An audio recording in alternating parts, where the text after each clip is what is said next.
مرزبوم آنان کوهستان بختیاری است، کوهستانی که در دنباله زاگرس میان اصفهان، کهگیلویه، دزفول و لرستان ایستاده است.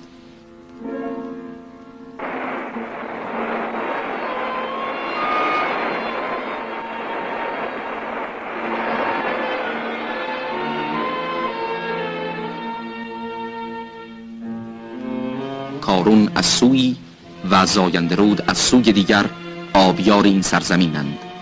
زرد کوه، سفید کوه، سبز کوه با نامهای رنگینشان رهگذری در رهنوردی بختیاری اند.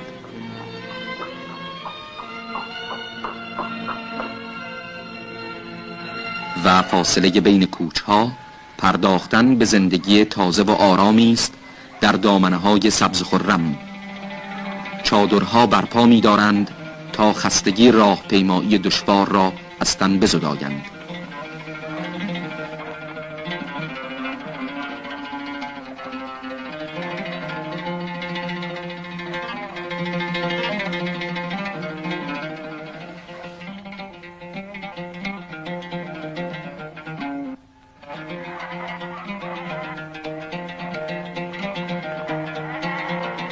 مرد بختیاری متوسط القامه، چهارشانه و چهره‌ای آسیب دیده از ضربات گرما و سرما دارد.